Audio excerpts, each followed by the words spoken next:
हाँ, तो बच्चों कक्षा द्वादश में आज हम लोग पद्य पाठ लक्ष्मण मूर्छा राम विलाप, जिसके रचनाकार हैं गोस्वामी तुलसीदास। तो गोस्वामी तुलसीदास का पाठ लक्ष्मण मूर्छा राम विलाप पढ़ेंगे। तो जैसा कि आप जानते हैं कि हिंदी साहित्य के सबसे प्रतिष्ठित स्वनामधन्य कवि हैं गोस्वामी तुलसीदास। इसकी चर्चा हम लोगों ने की भी है। और यह भी आप जाने कि यह जो पाठ है, इस पाठ की भाषा क्या है, तो अवधी। लक्ष्मण मूर्छा राम विलाप पाठ की भाषा है अवधी, तो अवधी भाषा है। और इसमें दो प्रकार के छंदों का प्रयोग किया गया है, दोहा तथा चौपाई। दोहा और चौपाई दोनों मात्रिक छंद है। छंद दो तरह के होते हैं, वर्णिक तथा मात्रिक। वर्णिक जिसमें वर्ण की गणना, अक्षर की गणना होती है वहां वर्णिक, और मात्रिक जहां पर मात्रा की गणना होती है, निर्धारित मात्रा की बात होती है। यह भिन्न बात है कि वर्णिक छंद में भी मात्रा की गणना होती है, इतनी मात्रा रहना अनिवार्य है, उल्टा पुल्टा कुछ दे देंगे तो छंद टूट जाएगा। और यह भी नहीं है कि मात्रिक छंद में आप कुछ वर्ण दे देंगे, मात्रा मिला देंगे तो मात्रिक छंद हो जाएगा। छंद के लिए तो बहुत सी बातें हैं कि यति, गति, लय इत्यादि के व्यवस्थित क्रम को छंद कहते हैं, जिसकी चर्चा करेंगे, कभी विस्तृत चर्चा होगी। परंतु यहाँ पर जो पाठ है लक्ष्मण मूर्छा राम विलाप, इसको देखेंगे। तो जैसा कि आप लोग जानते हैं कि मेघनाद ने लक्ष्मण पर, भैया लक्ष्मण पर शक्ति बाण का प्रयोग किया। और शक्ति बाण के प्रयोग के बाद मेघनाद लक्ष्मण जी को चाहे कि उठाकर अपने पिताजी के पास, महाराज लंकेश रावण के पास ले जाएं, लेकिन शेषनाग को उठा पाना क्या संभव था कि लाख यत्न करने के बाद भी मेघनाद नहीं उठा पाए। किसे? तो लक्ष्मण जी को। खैर चले गए। फिर कहानी है कि आगे कि हनुमान जी ले जाते हैं राम की शिविर में, राम बड़े दुखी होते हैं। फिर सुसेन वैद्य को बुलाया जाता है, लंका से हनुमान जी घर समेत उठा लाते हैं। और सुसेन वैद्य उपाय बताते हैं कि सूर्योदय से पूर्व पर्वत का नाम बताते हैं हिमालय पर, कि वहां से यह बूटी यदि लाई जाएगी तो इससे भैया लखनलाल जिंदा हो सकते हैं। सूर्योदय यदि हो गया तो भैया लक्ष्मण को बचा पाना असंभव सी बात है। खैर राम की आज्ञा से हनुमान जी बूटी लाने के लिए, औषधि लाने के लिए निकल पड़ते हैं। राताराती जिसे कहें निकल पड़ते हैं। रास्ते में बाधा भी होती है। कालनेमि नाम का जो रावण का साथी था, सहयोगी था, वह कालनेमि रुकावट पैदा करता है। लेकिन खैर हनुमान जी के सामने में कोई टिक नहीं पाते, यह बात होती है।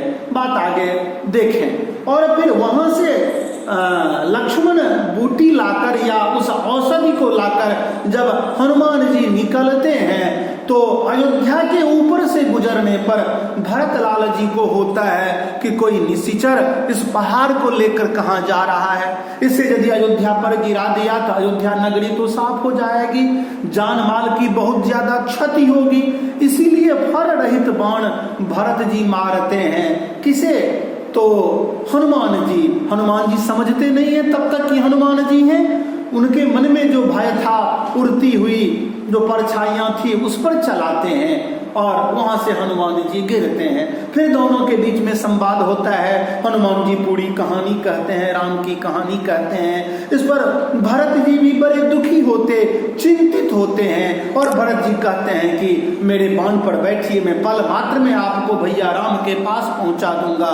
लेकिन हनुमान जी कहते हैं कि नहीं, आप सिर्फ आज्ञा दीजिए, आपका आशीर्वाद ही काफी है, आपका आशीर्वाद ही काफी है, बाण की आवश्यकता नहीं है। तो बच्चों वहीं से पहला जो दोहा है इसको देखें कि तब प्रताप और राखी प्रभु जइयो नाथ तुरंत, असकहि आयस पाई पद बंदी चले हनुमंत, भरत बाहुबलशील गुण प्रभुपद प्रीति अपार, मन महु जात सराहत पुनि पुनि पवन कुमार। क्या? तो तब प्रताप और राखी प्रभु जइयहु नाथ तुरंत। हे नाथ, हे महाराज भरत, आपके प्रताप को, आपके यश को, आपकी शक्ति को मैं अपने हृदय में रखकर जइयहु नाथ तुरंत। हे नाथ, मैं अभी पहुंच जाऊंगा, आप चिंता न करें। आपकी चिंता जायज है, लेकिन सिर्फ आपका आशीर्वाद चाहिए। आपके आशीर्वाद से मैं अभी पहुंच जाऊंगा।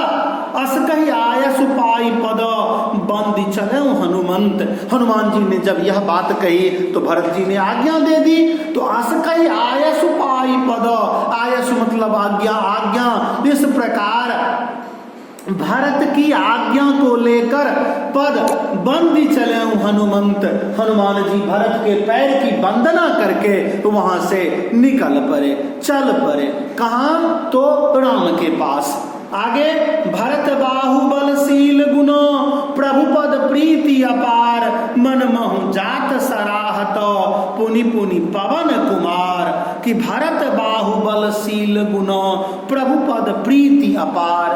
हनुमान जी मन महु जात सराहत पुनि पुनि पवन कुमार। हनुमान जी बार बार भरत के बाहुबल और शील गुण दोनों की बड़ाई करते हुए जा रहे हैं। देखो, तन बल ही काफी नहीं है, शील सबसे ज्यादा महत्वपूर्ण है। कहा गया है ना अंग्रेजी में कि कैरेक्टर का लॉस हुआ तो सब कुछ लॉस हो गया। उसी प्रकार कह रहे हैं कि भरत बाहुबल भी थे और शील गुण प्रभुपद प्रीति अपार, अत्यंत शीलवान भी थे, चरित्रवान भी थे और प्रभुपद प्रीति अपार। और राम के प्रति, प्रभु श्री राम के प्रति अपार स्नेह था, अपार प्रेम था, अत्यधिक आदर सम्मान का भाव था। प्रभुपद प्रीति अपार मनमोह जात सराहत पुनि पुनि पवन कुमार। और इस प्रकार पुनि पुनि बारंबार हनुमान जी उस पहाड़ को लेकर उड़ भी रहे हैं और रास्ते में सोच रहे हैं। जैसे तुम विद्यालय आते हो बस में बैठकर तो विविध प्रकार की बातें दिमाग में आती रहती हैं। शिक्षक पढ़ा रहे होते हैं, तुम्हारा मन कहीं और भटक रहा होता है, तुम कुछ और सोच रहे होते हो, तो यहाँ पर भटकना उचित नहीं होगा। भरत जी के बारे में हनुमान जी सोच रहे हैं कि भरत बाहुबलशील गुणों प्रभुपद प्रीति अपार। कि भरत बाहुबल हैं, शील और गुण के निधान हैं। मनमोह जात सराहत पुनि पुनि पवन कुमार बारंबार भरत की सराहना कर रहे हैं, भरत की विशेषता को स्मरण कर रहे हैं। तो यह दोहे थे जिसको मैंने पढ़ा। दोहा छंद में 13-11 के विश्राम से 24-24 मात्राओं की 2 पंक्तियां होती हैं। पहली पंक्ति में 24 मात्रा और दूसरी पंक्ति में 24 मात्रा। दोहा मात्रिक छंद 13-11 के विश्राम से 24-24 मात्राओं की 2 पंक्तियां होती हैं। इसलिए मैं कह रहा हूं कि कक्षा 12 में काव्य सौंदर्य लिखने के लिए आता है तो काव्य सौंदर्य में यह काम आएगा, इसलिए मैं कह रहा हूं। आगे है चौपाई छंद, और चौपाई के बारे में भी समझ लो कि चौपाई जो है 16-16 मात्राओं की 4 पंक्तियां होती हैं चौपाई छंद में। 16 चौके 64 मात्रा। तो चौपाई थोड़ा देख लें, फिर दूसरे दिन देखेंगे कि वहां राम लक्ष्मण ही निहारी, बोले बचन मनुज अनुसारी, अर्धराति गई कपि नहीं आयहूं, राम उठाय अनुज उर लायहूं। कि वहां राम लक्ष्मण ही निहारी, वहां मतलब उधर, किधर? तो वहां पर लंका में लक्ष्मण भैया मूर्छित पड़े हैं। राम वहां पर लक्ष्मण को देखकर बेचैन हो रहे हैं, एक एक एक पल लगता है कि कितने वर्ष बीत रहे हैं। वहां राम लक्ष्मण ही निहारी, बोले वचन मनुज अनुसारी, और मनुष्य की तरह वचन बोले। वहां पर लक्ष्मण जी को देखकर, लक्ष्मण जी की दशा को देखकर, स्थिति को देखकर राम बहुत चिंतित हैं और मनुज की तरह वचन बोले। क्या अर्ध रात गई कपि नहीं आयऊं, राम उठाय अनुज उर लायऊं। कि आधी रात बीत गई लेकिन हनुमान जी नहीं आए। आधी रात बीत जाने पर भी हनुमान जी नहीं आए। यह कहकर प्रभु श्री राम ने अपने भाई को उठाकर हृदय से लगा लिया। राम डर रहे हैं कि कहीं भैया लक्ष्मण को कुछ हो न जाए, कहीं अनहोनी घटना न हो जाए। सकहु न दुखित देखी मोहिकाओ, बंधु तदा सब तब मृदुल स्वभाव। ऐ भाई तुम्हारा स्वभाव तो हमेशा अच्छा रहा, ऐ बंधु सदा तब मृदुल स्वभाव, हमेशा तुम्हारा स्वभाव मृदुल रहा, कोमल रहा, अच्छा रहा। सकहु न दुखित देखी मोहिकाओ, तुम मुझे कभी दुखित नहीं देखना चाहता था, तुम्हारा स्वभाव हमेशा अच्छा रहा, मेरा दुख तुम्हें बर्दाश्त नहीं हो पाता था। ओ मेरे भाई मम हित लाग तजहु पितु माता, सहु विपिन हिम आतप बाता। मेरे कारण तुमने मम हित लाग तजहु पितु माता, मेरे कारण तुमने सहु पितु हिम मम हित लाग तजहु पितु माता, मेरे कारण तुमने माँ और पिता का परित्याग किया। क्योंकि जैसा कि आप जानते हैं महारानी कैकेयी ने वरदान में सिर्फ राम के वनवास की बात की थी। लक्ष्मण जी भ्रातृ प्रेम बस गए और सीता जी जो गई पति परायणा थी तो पति कष्ट में रहे। मैं सुकुमारी नाथ बन जोगू, तुम्हें उचित तपमो कहीं भोगू, इसीलिए वे गई। तो मम हित लागे, मेरे हित के लिए वो मेरे भाई तुमने माता पिता का परित्याग किया। सहु विपिन हिम आतप बाता, सह अर्थात बर्दाश्त किया।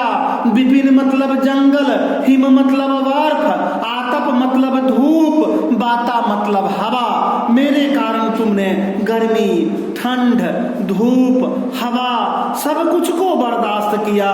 सो अनुराग कहाँ अब भाई, उठो न सुनी मम बिच बच बिकलाई। ओ मेरे भाई वह प्रेम कहाँ गया? मेरी बेचैनी को सुनकर, मेरी बातों को सुनकर अभी भी तुम नहीं उठ रहे हो। मेरी परेशानी को देखकर मैं कितना बेचैन हूँ, मैं कितना विकल हूँ। ओ मेरे भाई अब भी तो उठो, अब भी तो निद्रा त्यागो। तो बच्चों ठीक है, अगले दिन फिर अगला अंश देखेंगे। धन्यवाद।